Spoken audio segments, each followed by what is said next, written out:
तो हमारे पार्लियामेंट के अंदर 43% पॉलिटिशियंस ऐसे हैं जिनके ऊपर क्रिमिनल चार्जेस हैं, और उसमें से 29% ऐसे हैं जिनके ऊपर मर्डर, रेप, फिरौती, ये सारे चार्जेस हैं। और ऐसा नहीं है कि खाली एमपीज ही हैं, हमारे एमएलए भी इसमें पीछे नहीं है। अगर मैं 2015 दिल्ली इलेक्शन की बात करूं तो उसमें 70 में से 43 नेता ऐसे जीत के आए थे जिनके ऊपर क्रिमिनल चार्जेस थे। और अगर करंट की बात करें तो 37 एमएलए ऐसे हैं जिनके ऊपर क्रिमिनल चार्जेस हैं। और ये ऐसा नहीं है कि किसी ने आरोप लगा दिया या एफआईआर है, ये वो चार्जेस हैं जो सुप्रीम कोर्ट के अंदर फ्रेम हो चुके हैं।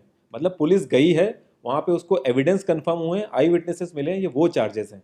ये प्रॉब्लम तो बहुत ही छोटी सी है कि पार्टीज क्रिमिनल्स को टिकट ना दें और लोग क्रिमिनल्स को वोट ना दें, लेकिन इस छोटी सी प्रॉब्लम के लिए 1999 से लड़ाई चल रही है और अभी तक इसका सोल्यूशन नहीं हुआ है।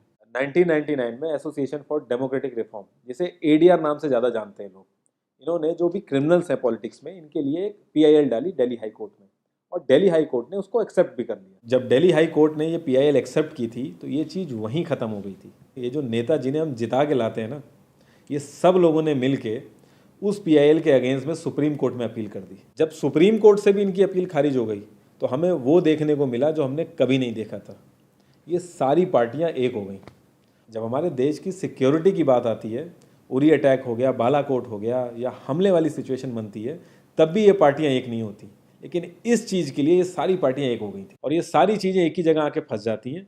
इंडिया के कानून के हिसाब से जब तक किसी भी आदमी के ऊपर फाइनल जजमेंट नहीं आता तब तक वो बेकसूर है, और उसी चीज़ का फ़ायदा उठता है। अगर कोई आईएएस पीसीएस की तैयारी कर रहा है और उसके ऊपर क्रिमिनल चार्जेस हैं तो उसे ऑफर लेटर नहीं मिलेगा, यहाँ तक कि क्लर्क की जॉब के लिए उसको दिक्कत आ जाएगी। लाखों कैदी ऐसे हैं जिन पर अभी जजमेंट नहीं आया है, जो अंडर ट्रायल है, उनको जेल में डाल रखा है। तो ये सारी चीज़ें जो एप्लीकेबल होती हैं सिर्फ पॉलिटिशियंस के लिए होती हैं, बाकी किसी के लिए नहीं। इतने बड़े सांसदीय क्षेत्र में पार्टियों के लिए इतना मुश्किल हो जा रहा है ऐसा कैंडिडेट ढूंढना जिसका कोई क्रिमिनल रिकॉर्ड ना हो। एडीआर की रिसर्च के हिसाब से क्रिमिनल कैंडिडेट के चांसेस 3 गुना ज़्यादा होते हैं जीतने के क्लीन कैंडिडेट के मुकाबले। एक क्रिमिनल कैंडिडेट मनी और मसल पावर का परफेक्ट कॉम्बो बन जाता है। पार्टी के लिए फंडिंग इकट्ठी करनी हो, self financing, black money, campaigning के लिए फाइनेंस इकट्ठा करना हो, हर एक चीज़ में माहिर होते हैं। इसलिए पॉलिटिकल पार्टीज की ये पहली पसंद बन जाती है। पहले लोग इतनी डिमांड में नहीं थे, पहले वही भीड़ इकट्ठी करना, बूथ कैप्चरिंग, इन्हीं सब चीज़ों तक ये लोग लिमिटेड थे। लेकिन ये जैसे जैसे इनकी वर्सेटैलिटी बढ़ती गई, ये पॉलिटिकल पार्टीज की पहली पसंद बनते गए।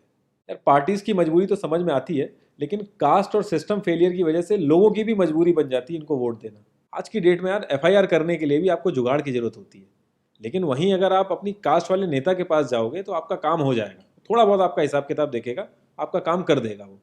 तो ये जो सिस्टम कमज़ोर है ये मजबूर करता है लोगों को इन लोगों को वोट देने के लिए, और ये लोग पूरा ध्यान रखते हैं कि ये सिस्टम कभी स्ट्रांग ना हो। अगर तुम क्लोजली ऑब्जर्व करो तो हर नेता यही तो समझाने की कोशिश कर रहा है कि सिस्टम सारा खराब है, सिस्टम में ये कमियां हैं, और मैं तुम्हें इस सिस्टम से बचा लूंगा। और गरीबों के हक के लिए लड़ते लड़ते लड़ते वो खुद अमीर हो जाता है। यार जीतने का एक सुपर हिट फॉर्मूला है, एक एरिया डिसाइड करो, उस एरिया की कास्ट कैलकुलेशन कर लो, जो कास्ट मेजोरिटी में है उसका रॉबिन हुड टाइप या एक बाहुबली टाइप एक नेता खड़ा कर दो, जो सिस्टम काम नहीं कर पा रहा है वो काम तुम करने लगो, लोग तुम्हें वोट देने लगेंगे। इन केस अगर कोई ज़्यादा होशियार बन रहा है या लोगों में ज़्यादा समझ आ गई है तो एक छोटा सा दंगा करा दो, लोगों की मजबूरी बन जाएगा तुम्हें वोट करना। Centre for media studies CMS, इसके हिसाब से लास्ट लोकसभा जो 2019 का था उसमें 50,000 करोड़ से भी ज़्यादा पैसा इन्वॉल्व था। पूरे वर्ल्ड में इंडिया सबसे ज़्यादा पैसा खर्च करता है इलेक्शन में, यूएसए से भी ज़्यादा।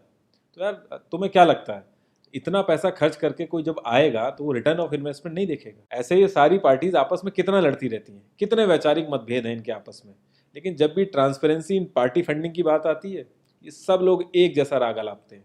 ये लोग कभी भी पार्टी फंडिंग में ट्रांसपेरेंसी आने ही नहीं देंगे। एक बार जब ये लोग पावर में आते हैं ना तो पूरा का पूरा सिस्टम इनके हिसाब से चलता है, और जो पुलिस वाले इनके हिसाब से नहीं चलते ना उनका ट्रांसफर हो जाता है। 144 पुलिस ऑफिसर्स 1 लाख लोगों की सिक्योरिटी देख रहे हैं, और जब हमारे नेताओं की बात आती है तो 47,000 पुलिस वाले 14,842 नेताओं को सिक्योरिटी दे रहे हैं। अब बाहुबलियों को क्या जरूरत है सिक्योरिटी की? कभी किसी क्रिमिनल को देखा है जिसके आगे पीछे आईएएस पीसीएस पुलिस वाले जी हजूरी कर रहे होते हैं? बहुत ही वर्स्ट सीन होता है वो। हर साल रिपोर्ट्स आती हैं कि 75% से भी ज़्यादा लोगों को पुलिस पे भरोसा ही नहीं है। इंडिया एक लौती ऐसी जगह है जहाँ पे पुलिस को देख के इंसान सेफ फील करने की बजाय डरता है। एक 15 साल के बच्चे तक को पता है कि आईपीएल में सट्टा लगाने के लिए किसके पास जाना है, लेकिन हमारी पुलिस को नहीं पता। और ये सारा सिस्टम, ये जो वीक सिस्टम है, हमारे नेताओं को बहुत सूट करता है, क्योंकि जिस दिन ये स्ट्रांग हो गया तो इन सब की दुकानें बंद हो जाएंगी। इंडिया की 65% आबादी 35 की एज से नीचे है। जो हमारा लोकसभा है उसकी एवरेज एज है 54 और राज्यसभा की एज 63.5 है। एक दो केस अगर छोड़ दें तो आम आदमी के लिए पॉलिटिक्स में घुसने का रास्ता नहीं है। अगर आप गूगल पे सर्च करोगे ना टॉप 10 यंग पॉलिटिशियंस, तो एक भी नाम उसमें ऐसा नहीं होगा जिसका कोई फैमिली से पॉलिटिकल कनेक्शन ना हो। आज़ादी के बाद से 0.5% से भी कम पॉलिटिशियंस ने अपने बच्चों को आर्मी में भेजा है। वहाँ नहीं भेजते ये लोग। हम लोग इनसे मैनिफेस्टो में डिमांड ही कहाँ करते हैं। हम तो बस रिलीजियस मुद्दे देखते हैं मैनिफेस्टो में और खुश हो जाते हैं। इंडिया ने ब्रिटिश पार्लियामेंट्री सिस्टम अडेप्ट किया और उसमें एक बहुत ही इंपॉर्टेंट चीज़ है शेडो कैबिनेट, वो हमने छोड़ दी। इसके बारे में बहुत ही कम लोगों को पता है और ये लोग हमें पता लगने भी नहीं देते। तो इसमें होता यह है कि अगर मैं फाइनेंस मिनिस्ट्री का ही एग्जाम्पल लूँ तो जो भी रूलिंग पार्टी का फाइनेंस मिनिस्टर है उसके पैरेलली एक ऑपोजिशन का भी फाइनेंस मिनिस्टर असाइन हो जाएगा और जो रूलिंग पार्टी का फाइनेंस मिनिस्टर है उसकी एक्टिविटीज़ को ऑपोजिशन का फाइनेंस मिनिस्टर लोगों तक पहुंचाएगा। और इसी तरीके से हर डिपार्टमेंट में होता है और लोगों के लिए बड़ा बेनिफिशियल रहता है ये। क्योंकि एक छोटे से छोटे काम के लिए हमारे इंडिया में बहुत सारी मिनिस्ट्री इन्वॉल्व रहती हैं, तो एक्चुअल में किस नेता की गलती है पता ही नहीं चल पाता है। इस तरीके के बहुत सारे कॉन्सेप्ट हैं जो हम लोगों को पार्टी से मैनिफेस्टो में डिमांड करने चाहिए, क्योंकि हम लोग तो हमेशा मंदिरों और मस्जिदों के लिए ही लड़ते हैं। ये सारी चीज़ें एकदम से तो सही हो नहीं जाएंगी, लेकिन एक चीज़ हमारे हाथ में है कि यार हम कम से कम किसी क्रिमिनल को तो वोट ना दें। और ऐसा तो होता नहीं कि सारे के सारे लाइन से क्रिमिनल ही खड़े हो जाते हैं। हमें बस इतना करना है कि जो भी कैंडिडेट क्रिमिनल है हमें बस उसे वोट नहीं देना है, भले ही वो हमारी फेवरेट पार्टी का हो, भले ही वो हमारी कास्ट का हो। बस एक दो बार हमें ऐसे करना है, फिर इन लोगों को टिकट ही मिलना बंद हो जाएगा पार्टियों से। जितनी रिसर्च हम अपना मोबाइल फ़ोन खरीदने में करते हैं ना, उसकी 10% रिसर्च भी अगर हमने अपने कैंडिडेट के बारे में कर ली तो ये क्रिमिनल जितने भी हैं पार्लियामेंट में नहीं दिखेंगे, ये वहीं दिखेंगे जहाँ इनको होना चाहिए। लास्ट में एक ही क्वेश्चन पे मैं इस कॉन्वर्सेशन को एंड करूँगा कि पॉलिटिक्स अगर समाज सेवा है तो सैलरी क्यों, और अगर नौकरी है तो एग्ज़ाम और क्वालिफिकेशन क्यों नहीं।